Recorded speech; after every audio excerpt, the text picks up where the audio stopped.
Here's something for you. What's up? How's everybody doing? Gnosticism.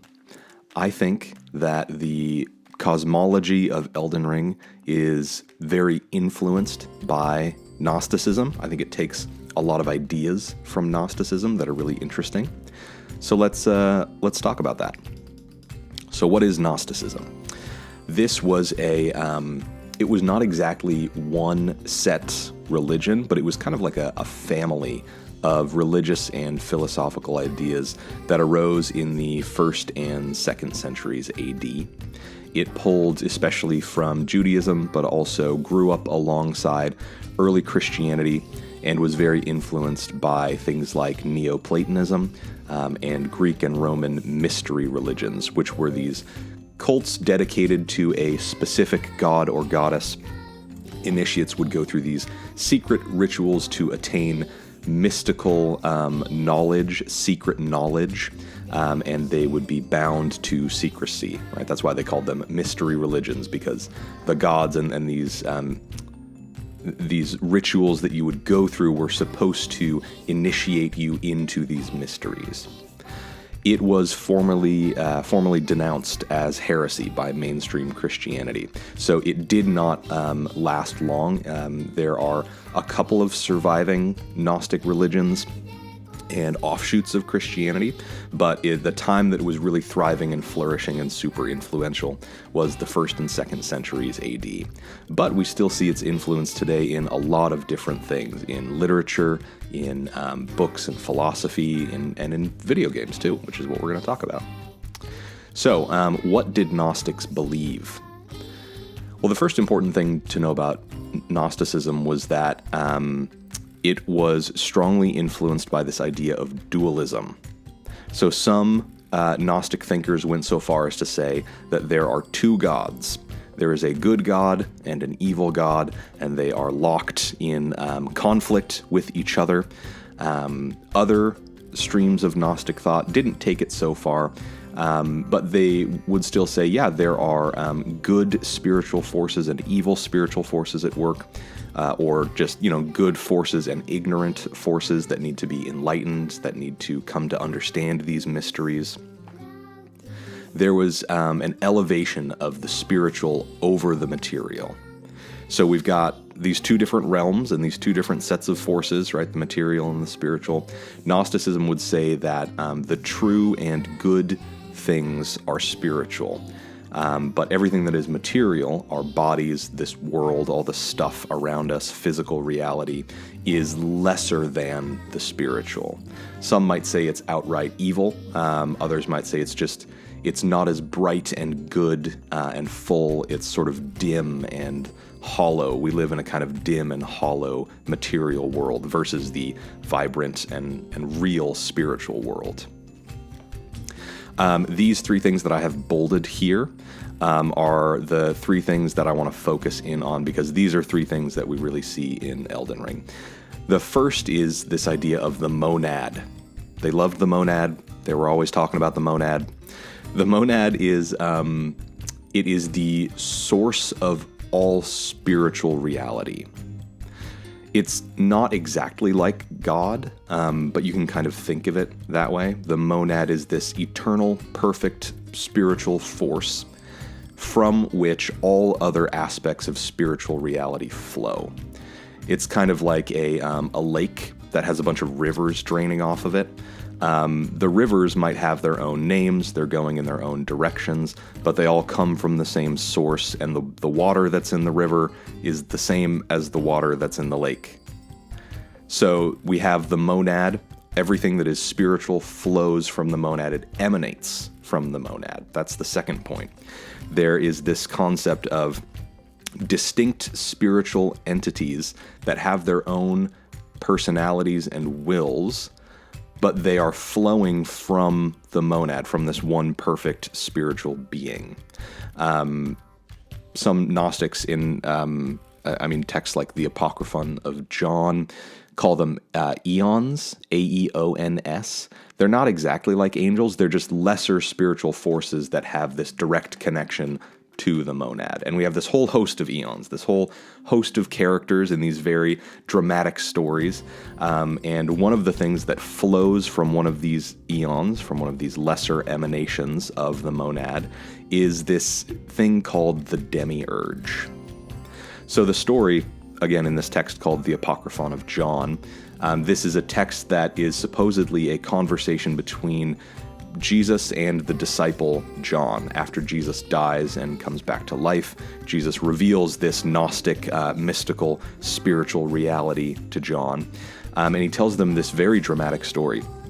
So at one point, one of these emanations of the monad, one of these lesser spiritual beings, named Sophia, sort of attained a will of her own, and she wanted to create something. She wanted something to emanate from her, but she didn't consult the monad. She didn't consult her other, male spiritual counterpart, and she created this spiritual being called the Demiurge.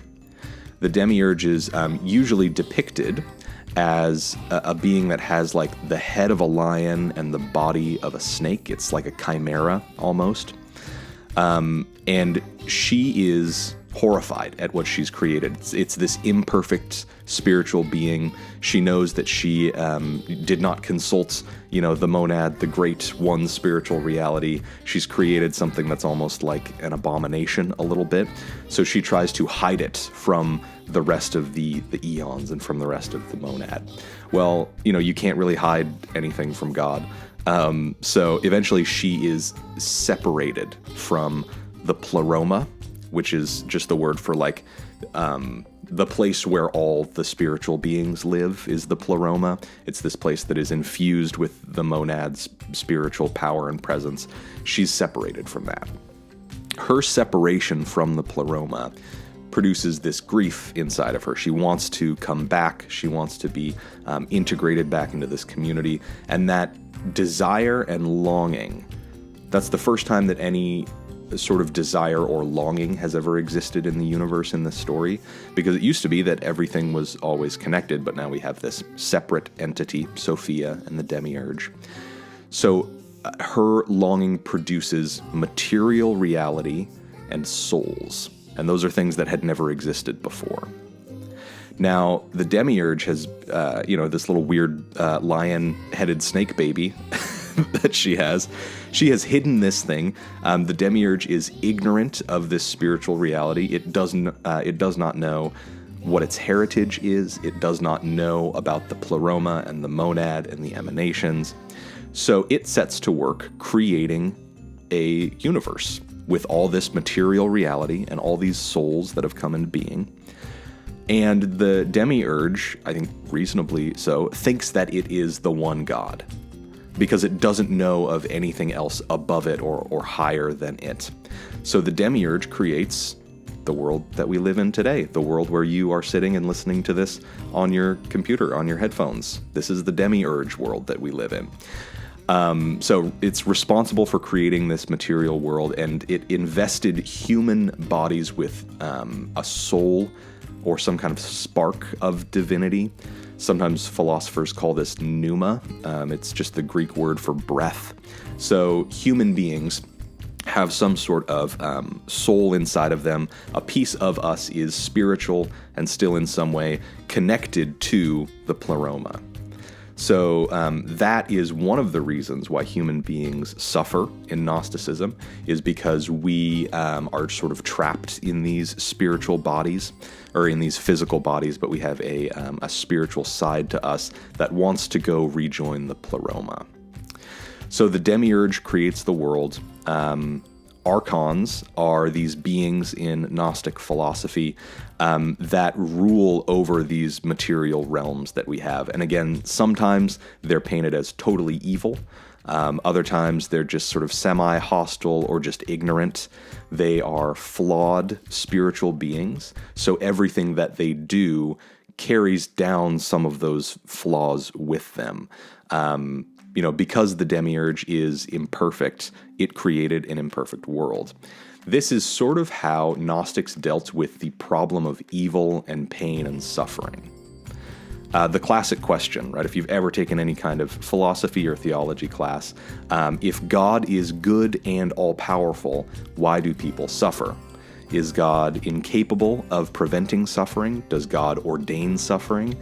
Well, either of those answers would mean that God is either not all-powerful or he's not good. Well, Gnostics said, we'll take door number 2. The God that created this world that we live in is bad.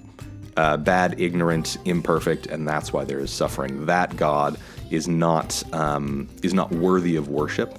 So we should turn our attention towards the monad, towards this one perfect, eternal spiritual being, and through our understanding of these esoteric concepts and mysteries, we can connect our spirits back to spiritual reality. So that is sort of how the Demiurge and Archons work. Basically, it is a philosophy, it's a religion of a former unity, and then current separation, and then a promised future unity through this mystical experience, through this hidden knowledge. So that is Gnosticism in brief. Again, I could go way deeper on this. Other people have gone way deeper on this. I have barely even scratched the surface, but those are the important things we need to know for our next discussion, which is about... Somebody's weed whacking outside, I think. That's okay. We're just going to keep going. Elden Ring. How does Elden Ring fit into all of this? Well, there's a character named Hyetta, and at the end of her quest line, we get some dialogue from her that is very, very interesting. She is speaking for the Three Fingers, and I'm just going to assume we all kind of have a base level familiarity of what's going on in this game. She is speaking for the Three Fingers, and she says, "All that there is came from the one great. Then came fractures and births and souls, but the greater will made a mistake." And later on she says, "What was borrowed must be returned. Melt it all away with the yellow chaos flame until all is one again. No more fractures, no more birth." So that sounds a whole lot like the story we just heard. At one point there was one great, whoever this being was, or maybe it wasn't even a being, it was just a totally perfect and unseparated creation, right? It's like the monad. And then after that, we had some kind of shattering or fracture, separation happened. And it seems to kind of imply that the greater will was the cause of this separation, which would put the greater will in the game sort of in the position of the Demiurge. This separated, distinct spiritual entity that was responsible for further separating reality, further fracturing it, and giving rise to things like human beings and souls and material reality. Now, here's where it gets interesting. I think that the outer gods in Elden Ring are examples of archons.